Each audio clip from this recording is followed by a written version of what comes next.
Sa gayon, inihagis niya ang lalagyan sa ere kung saan ito umikot at naglabas ng gintong liwanag. Nagulat si Huawudao at bumulalas, isang kayamanan mula sa Blackwood Forest. Sa Blackwood Forest, mayroong isang partikular na kakaibang baging ng lalagyan, at ang mga materyales na natira pagkatapos masunog sa isang malaking apoy, kapag pinanday at pinukpok, ay nagiging espesyal na mga armas, na ang kalidad ay hindi mababa sa antas ng langit. Kilalang-kilala na ang mga armas ng ordinaryong tao ay inuuri bilang karaniwang antas, ngunit ang ganitong uri ng lalagyan ay kakaiba. Anuman ang kalidad ng materyal, ang mga armas ay karaniwang nahahati sa 4 na antas, dilaw, malalim, lupa, at langit.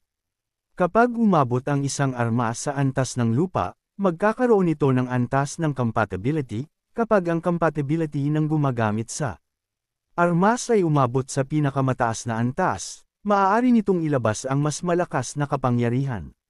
Sa antas ng langit, ang mga katangian ng armas ay higit pang mahahayag, na nangangailangan na tumugma sa estilo ng gumagamit. Halimbawa, ang paggamit ng mga sandatang may talim ay isang pag-aaksaya para kay Huawudao, na dalubhasa sa defensive cultivation, ang mga talim ay talagang hindi gaanong epektibo para sa kanya. Kaya ang mga sandatang iba sa busog at palaso ay hindi angkop sa kanya, at ang mga cultivator na dalubhasa sa mga ritmo ng musika ay angkop para sa mga instrumentong tulad ng zither, flute, at pipe.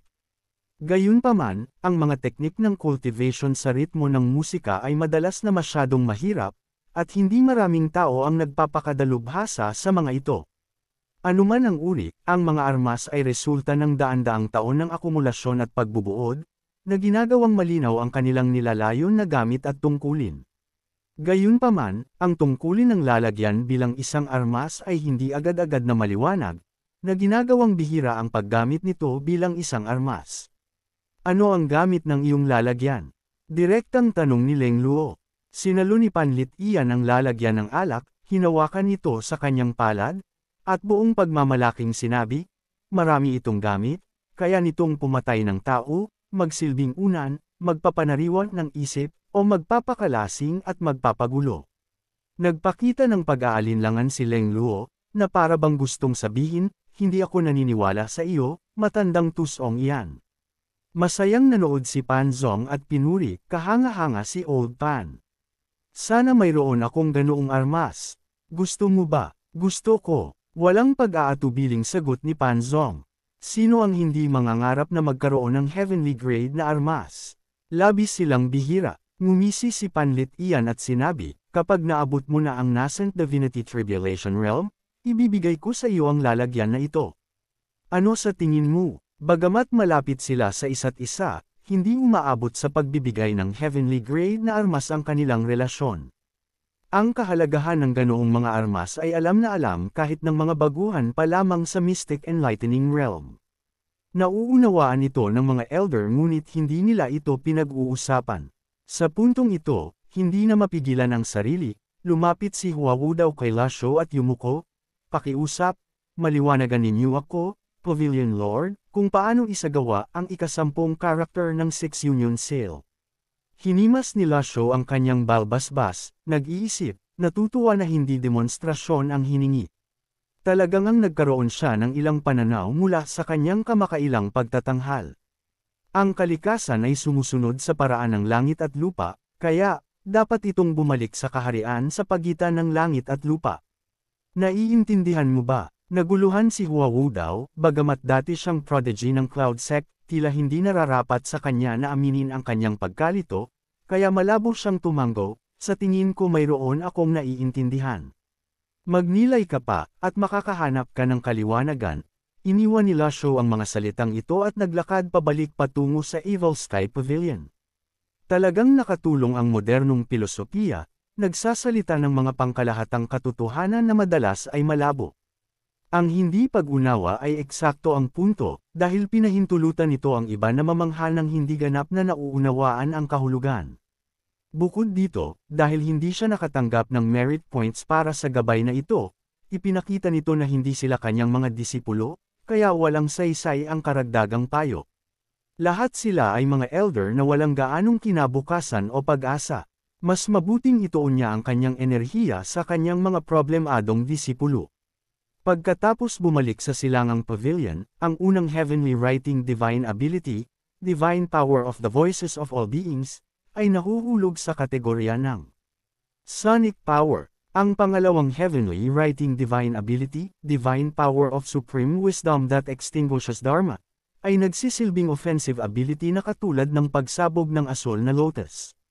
Ang ikatlong heavenly writing divine ability, divine power of the host's responsive thoughts, ay tila ginagaya ang mga gawa ng iba't ibang paaralan.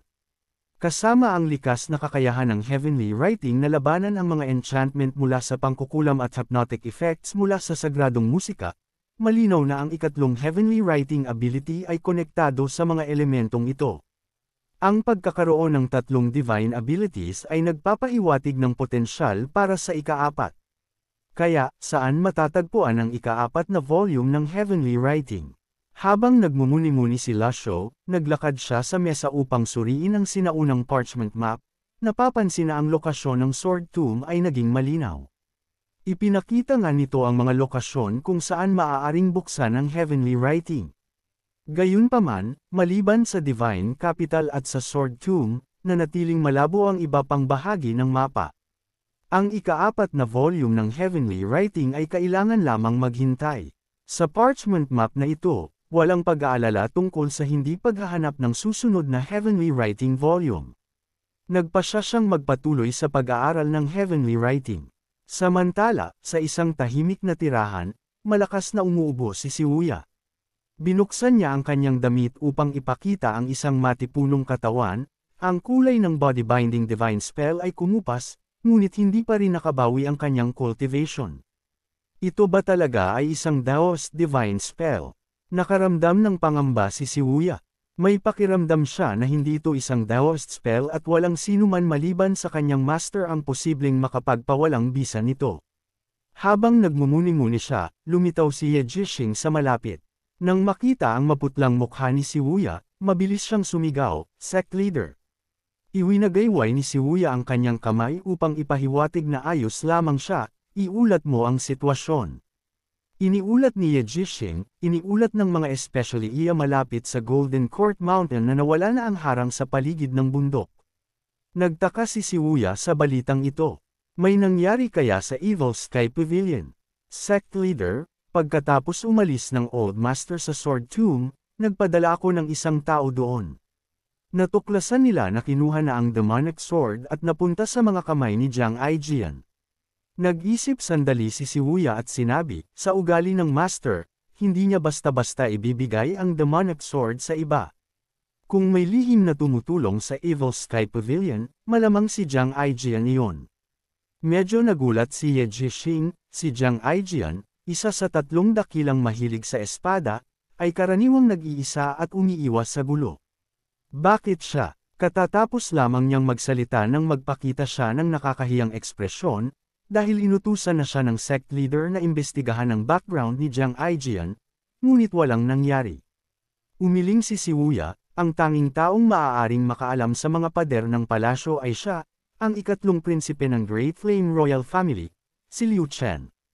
Noong kaguluhan sa mga pader ng palasyo ilang taon na ang nakalilipas, sinunog ng pangalawang prinsipe ang Jinghe Palace upang alisin ang mga sumasalungat. Libo-libo ang namatay sa sunog, ngunit hindi natagpuan ang katawan ni Liu Chen. Malamang nakatakas siya, marahil ay naging abo siya. Tanong ni Ye Jixing, hindi sumagot si Shibuya, bagamat posible iyon, napakaliit ng posibilidad. Tutal, cultivator si Liu Chen. Kung hindi dahil sa isang manggagancho sa likod ng mga eksena, paano nangyari ang ganoong resulta? Ituloy ang investigasyon. Naiintindihan. Sect leader, si Mr. 5 ay naruroon pa rin sa palasyo na inaalagaan ng Empress Dowager at hindi pa nakakabalik sa Evil Sky Pavilion. Nag-aalala ako na maaaring kumilos si Molly laban sa kanya. Tumango si Shibuya, subukang hikayatin siyang bumalik. Pero, ang fourth prince na si Liu Bing ay bumabalik na sa kabisera, at ang second prince ay naghahanda ng piging para salubungin siya at inanyayahan siyang mangaso sa Rue North. Nag-aalala ako na ang Empress Dowager at si Mr. 5 ay pupunta rin sa Rue North. Pinahintulutan na ito ng Emperor na pinapayagan ang Empress Dowager na magpagaling. Nang marinig ito, bumaling si Shibuya at tumingin sa direksyon ng Rue North. Ang Rue North ay isang magandang lugar. Ang Second Prince ay ambisyoso at gustong kontrolin ang pamahalaan. Si Liu Bing ay may mga merito sa militar at nangangalap ng mga relasyon saan man. Paano hindi mag-iingat ang Second Prince? Si Sister Five ay miyembro rin ng pamilya ng hari. Iyan mismo ang inaalala ko. Kailan ang nakatakdang pangangaso? Sa pagitan ng taglagas at taglamig, sa loob ng 3 buwan. Ang Fourth Prince, ang Third Prince, ang Second Prince, at ang biglaang lumitaw na prinsesa. Lahat narito, nang banggitin ang taglagas at taglamig, nakaramdam ng kaunting pagkamahina si Shibuya. Ang mga cultivator na umabot sa Brahmasi realm at nabuksan ang 8 meridians ay halos hindi nakakaramdam ng lamig o init. Ngayon, nang mawala ang lahat ng kanyang cultivations, habang papalapit ang taglagas at taglamig, talagang naramdaman niya ang lamig at init. Sa pag-iisip nito, bumantong hininga siya. Kung si Jiang Aijian talaga ang Third Prince, dapat niyang alagaan si Sister Five. Para makasiguro, hayaan nating tumulong ang Darknet. Susundin ko, sabi ni Ye Jixing, pagkatapos ay lumundag palabas ng pavilion. Nang sandaling iyon, isang babaeng nakasuot ng simpleng karangyan ang dahan-daw ang lumapit, at nang makita siya, agad na nagpakita ng kagalakan si Shibuya at dali-daling lumabas ng pavilion, bumabati si Shibuya kay Sister Six. Bumaling ang tingin ni Ye Changsan sa kanya, sinukat siya ng ilang sandali, at nagtanong, Little Brother 7, kumusta na ang iyong cultivation? Walang magawang ngumiti si Shibuya, ito ang body binding divine spell ng Master. Abala si Ye Changsan sa pagpapagaling at pagpapanumbalik ng kanyang cultivation at hindi gaanong nagbigay pansin sa ibang bagay. Bahagya siyang sumimangot, na nagpapakita ng nagtatakang ekspresyon. Ipinaliwanag ni Shibuya, lahat ito ay isang hindi pagkakaunawaan. Gusto naming sirain ang aking elder brother ang Clarity Sect, ngunit hindi inaasahan, lumitaw ang Master para pigilan kami. Dahil walang ibang pagpipilian, kinailangan kong ilihis ang atensyon ng Master, ngunit hindi sinasadyang nahulog ako sa kanyang divine spell. Kalmadong sabi ni Ye Changsan, sa iyong mga kasanayan, hindi dapat mahirap tanggalin ang spell, hindi ba? Walang magawang umiling si Shibuya. Hindi alam ni Sister Six, na sipsip ng Master ang kapangyarihan ng barrier, at ang kanyang mga pamamaraan ay kahanga-hanga.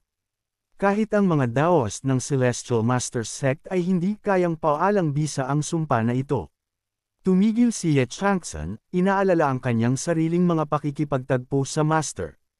Kung ito man ay ang demonic pills o ang kapangyarihan ng barrier, nakita niya mismo ang pagbukas ng ika-9 na dahon sa lotus seed sa ilalim ng Master. Maaari ba talaga siyang nagkamali? Nakita ni Shibuya na nag-iisip siya ng malalim at marahang tinawag, Sister Six. Nagising si Ye Changsan mula sa kanyang pag-iisip at sinabi, wala ito. Simula nang umalis sa Evil Sky Pavilion, lubusan na bang nakabawi si Sister ng iyong cultivation? Mga 70 o 80%, casual na sagot ni Ye Changsan. Ano ang mga plano ni Sister para sa hinaharap?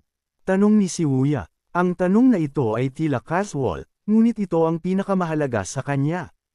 Kailangan niyang maunawaan ang relasyon sa pagitan ni Ye Changsan at ng Evil Sky Pavilion, lalo na pagkatapos ng insidente ng 5 rats.